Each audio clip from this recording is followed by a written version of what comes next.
In the early 90s, a game hit the arcades that wasn't just another drop in the vast ocean of video games. This was Alien vs. Predator. Released by Capcom in 1994, a title that promised to fuse the relentless tension of the Alien series with the brutal hunting prowess of the Predator franchise. Imagine that, a game not just based on one blockbuster movie, but two. But what made this stand out in an era packed with beat-em-ups and burgeoning 3D games? And how has it managed to hold a place in the hearts of die-hard gaming fans? Well, hold on to your joysticks, because this isn't just any nostalgic trip through pixelated lanes.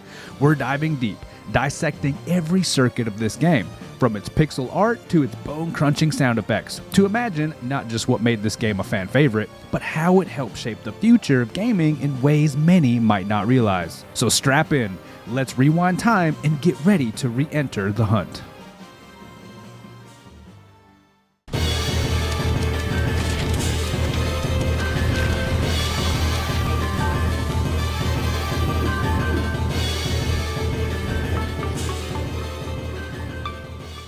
Back in the early 90s, Capcom, already famed for its genre-defining beat-em-ups, decided to take a swing at merging two titanic franchises, Alien and Predator.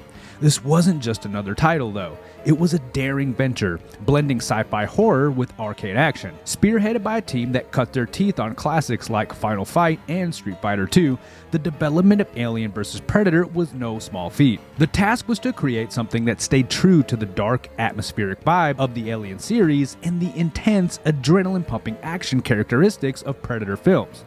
The developers wanted to feel the claustrophobia of an alien-infested colony with the thrill of hunting with Predator's high-tech weaponry. But here's the kicker. They had to merge these sensations within the mechanics of a side-scrolling beat-em-up, a genre that's more Streets of Rage than spooky corridors of outer space. Development kicked off with an ambitious idea: make a game that could be as much about survival horror as it was about arcade-style brawling. The team pulled in detailed references from the movies, from the eerie, biomechanical designs of H.R. Geiger's xenomorphs to the sleek, dread-inducing look of Predator's armor and gadgets. This attention to detail extended to the animations and backgrounds, creating a setting that felt genuinely like a crossover universe where every punch and every move had to be precise and impactful. Graphically, AVP was a feast for the eyes. The characters were large, detailed, and animated with smoothness that many contemporary games struggled to match. Each frame was meticulously crafted, from the rippling muscles of Dutch's cybernetic arm to the eerie, fluid movements of the xenomorphs. This visual fidelity wasn't just for show. It played a crucial role in immersing players in a world that felt alive and dangerous. And of course, the backgrounds were equally impressive. Every level was layered with atmospheric details that captured the dark, oppressive feel of the Alien movies and the exotic, tech-heavy aesthetic of the Predator universe. These weren't just static backdrops, they were dynamic, with elements like flickering lights, moving machinery, and destructible environments that added depth and realism to the arcade experience.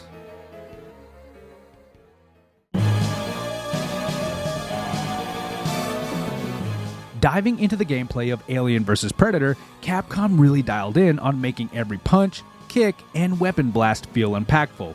Unlike your typical beat-em-up where you might mindlessly spam buttons to clear screens, AVP pushed players to think tactically, blending traditional side-scrolling combat with strategic elements that were way ahead of its time.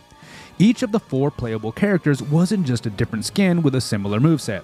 They had unique abilities that significantly affected how you approached the game. Major Duff Schaefer, rocking a cybernetic arm, brought in heavy firepower with a feel more akin to a walking tank than a standard brawler. Lieutenant Lin Kurosawa, on the other hand, was all about agility and precision, slicing through enemies with a katana and a swift arsenal of martial arts moves. And let's not forget the Predators, Warrior and Hunter. These characters were a fan's dream come true. The Predators could use their iconic weapons like the shoulder cannon and the smart disc, which not only looked cool, but added a whole new layer to the gameplay. Each weapon had its own strategic advantages, encouraging players to switch up their tactics depending on the scenario. Capcom also introduced an interesting ammo and weapon pickup system, a nod perhaps to the survival horror elements of the Alien films. Players had to conserve ammo and strategically choose when to unleash their most powerful attacks, which added a tense, almost survivalist component to the brawling action. This was a game where button mashing wasn't going to cut it in later, more challenging levels. Enemy design was another area where Alien vs. Predator shone. The game didn't just throw generic xenomorphs at you, it featured a variety of alien types,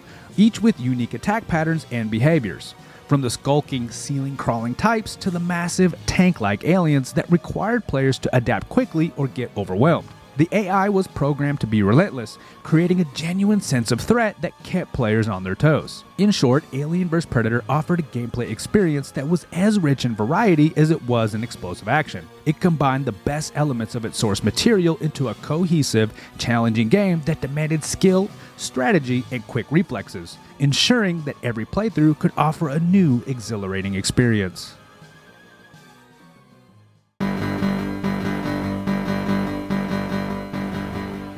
Aliens vs. Predator is an arcade hit that didn't just vanish into the ether.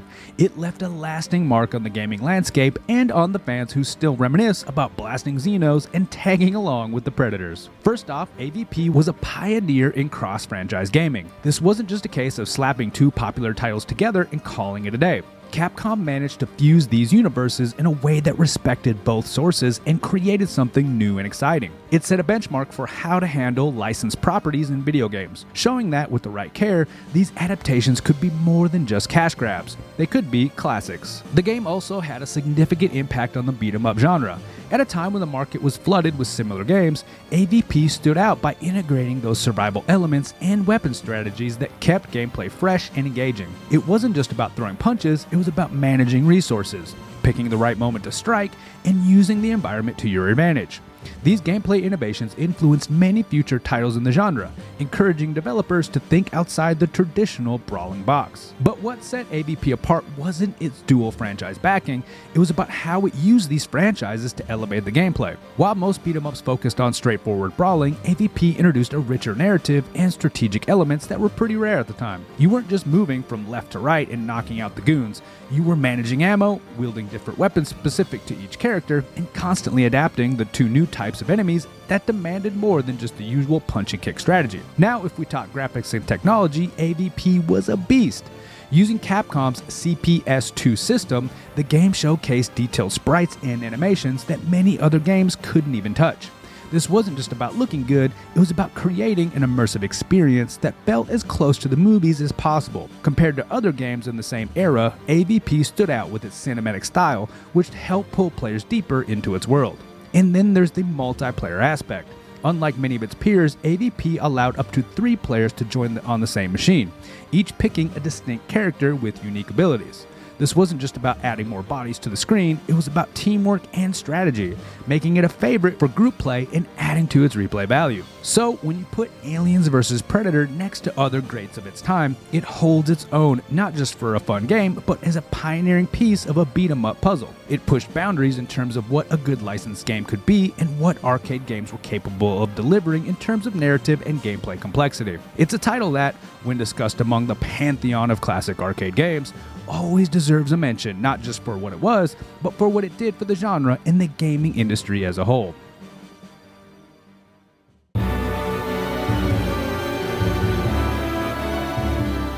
Alright, we've gone through the nuts and bolts, the pixels and sprites, the roars and the screeches of Alien vs. Predator. What's the verdict?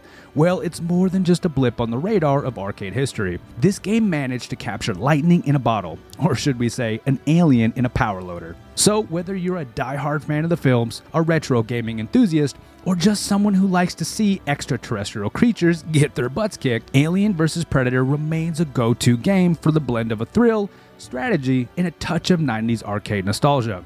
Hats off to Capcom for making us feel like absolute badasses, even if it's just with a joystick and a pocket full of quarters. And remember, if you ever find yourself in a dark, creepy space colony with the sound of hissing in the distance, maybe don't think about what you learned from this game. Running might be a better strategy than fighting. But until then, keep playing, keep enjoying, and as always, keep those gaming reflexes sharp.